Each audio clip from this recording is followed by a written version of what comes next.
Bonjour, focus aujourd'hui sur l'intégration de Trino et Starburst avec DBT. Nous allons revenir sur les bénéfices d'utiliser ces deux outils conjointement. Starburst avec DBT vont vous permettre de gérer de manière plus efficace, plus performant vos pipelines de données ETL. Pourquoi? Parce que Starburst va pouvoir donner à DBT un accès natif et performant au data lake pour transformer nativement les données au sein des data lakes.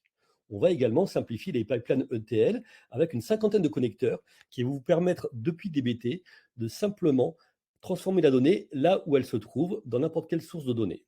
On va pouvoir également faire de la fédération ou alimenter le lake. Enfin, pour l'optionnalité, Starburst étant juste un moteur SQL, on va complètement découpler le stockage du compute. On va éviter ce qu'on appelle le vendor locking. On va éviter les coûts de stockage inhérents au Cloud Data Warehouse et l'on va faire que le compute SQL au sein des différentes sources de données, comme les data lakes. Voyons maintenant la démonstration en détail. Donc dans cette démonstration, où l'on va se servir de DBD Cloud et de Starburst Galaxy, qui est la version SaaS de Trino Starburst, on va partir de plusieurs sources de données. Donc ici, en fait, on a un use case de Covid. Donc on a des données de vaccination, des données de cas Covid qui sont dans plusieurs sources. On a des données qui sont dans AWS, on a des données qui sont dans Snowflake, dans TPCD. Et avec Starburst, on va alimenter un data lake Amazon S3 avec des tables au format iceberg. Donc on alimente un staging, une couche de staging, ensuite une couche de valeurs intermédiaires dans Amazon, et enfin des tables agrégées au sein de Amazon S3 pour pouvoir, par exemple, faire ici du reporting avec Tableau. Donc on est d'accord que Starburst Galaxy va exécuter le SQL, qui lui, par contre, va être géré, managé, orchestré depuis DBT Cloud. Donc voyons cette démonstration. Voici l'interface de Starburst Galaxy. Starburst Galaxy va vous permettre en premier de gérer ou créer des clusters Starburst ou Trino dans le cloud que vous voulez, Amazon, Google ou Azure. Ensuite, on va pouvoir créer et gérer ce qu'on appelle des data products, qui est une couche métier au-dessus des données. Et enfin, évidemment, on va se connecter à des catalogues, les catalogues étant des sources de données. Donc ici, dans ma démonstration, j'ai par exemple un catalogue Snowflake Covid. J'ai ici un catalogue Glue, qui est le Metastore d'un data lake Amazon S3. Et enfin, j'ai des données dans Amazon. Donc on voit ici, à chaque fois, j'ai des schémas avec par exemple des tables qui sont sous ces différents schémas. Et on va voir que ici, pour Glue, on va travailler dans un schéma qui s'appelle Victor C DBT prod. On voit ici que je n'ai aucune table. Et en fait, il faut savoir que ce schéma Victor C DBT prod se trouve dans un bucket S3 qui s'appelle Victor C Data et dans le répertoire DBT prod. Donc rapidement, si on va dans Amazon, on voit que ce répertoire DBT prod est vide. Maintenant, passons dans DBT Cloud. Dans DBT Cloud, je me suis connecté à Starburst Galaxy.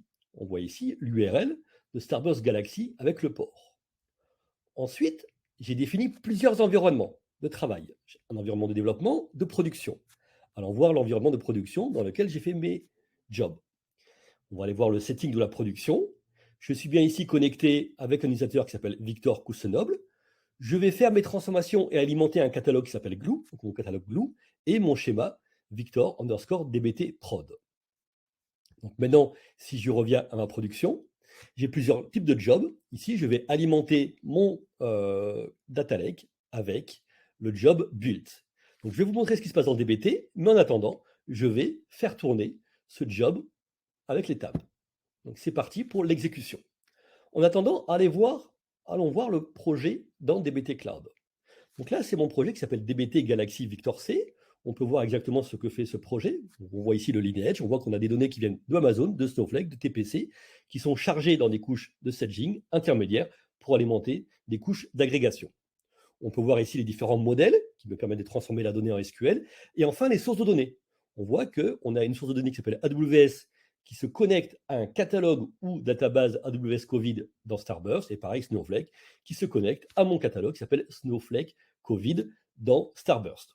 Si je regarde rapidement les transformations, les modèles SQL, ici par exemple dans le staging, j'ai bien des données qui viennent de Snowflake et qui vont ici alimenter ma couche de staging dans AWS S3. Ensuite, on peut voir par exemple mon SQL qui sert à alimenter ma couche intermédiaire. Donc voilà le code SQL qui prend des données de S3 et qui alimente des nouvelles tables Apache Iceberg dans S3. Et enfin, le modèle d'agrégation qui va prendre différentes tables intermédiaires pour alimenter une couche d'agrégation, des tables d'agrégation dans Amazon S3. Donc maintenant, on va repartir dans le job, pour voir qu'est-ce qui s'est passé. Donc apparemment, le job, il est en train de tourner. On voit ici le job de production. Donc c'est fini. On a bien invoqué différentes actions de DBT. Donc a priori, tout s'est bien passé. Donc maintenant, on va repartir dans Galaxy. Donc si je repars dans mon catalogue ici, Glue, et dans mon schéma qui s'appelle Victor C DBT underscore prod, ici, normalement, si tout s'est bien passé, je vois des tables. Parfait, je vois des tables ici qui ont été créées par les modèles DBT. Je vais faire un petit select sur cette table. On voit que l'on a bien des données. Donc, a priori, tout s'est bien passé, tout a bien été alimenté. Je peux même, si je veux, aller voir exactement le lineage dans Galaxy. Donc, par exemple, ici, je peux aller voir aussi dans Galaxy, je peux contrôler la qualité, je peux contrôler le lineage. Donc, on voit ici dans Starburst Galaxy exactement comment la table a été alimentée. Donc, je vois ici le lineage depuis, par exemple, Snowflake pour alimenter ces différentes tables. Et enfin, je peux aller voir que dans Amazon S3, j'ai bien des données. Donc, si je rafraîchis mon bucket, ici, voilà, j'ai bien des tables au format Apache Iceberg qui ont été créées dans Amazon S3. Donc maintenant, voyons dans mon outil de BI de DataVis si l'on peut faire du reporting sur ces tables. Donc ici, je suis dans Tableau Software, je suis connecté à mon cluster Galaxy. Dans mon schéma Victor C DBT Prod, j'ai bien ma table AGG Nation. Ici, j'ai un aperçu des données. Et l'on voit que, par exemple, ici, on peut faire un rapport, on peut faire un dashboard sur ces données qui ont été préparées, nettoyées, agrégées pour du reporting. Donc pour résumer, maintenant, comment vous allez pouvoir, depuis Trino Starburst, accéder à DBT? Il y a deux solutions. Pour DBT Core, nous avons un plugin Trino DBT. Et pour DBT Cloud, il y a un adaptateur Starburst pour vous permettre facilement de vous connecter à vos clusters. Et maintenant, c'est à vous de jouer. Créez votre compte en quelques minutes et testez gratuitement Starburst Galaxy et son connecteur DBT Cloud en scannant ce QR code. C'est sans engagement. Je vous remercie et à bientôt.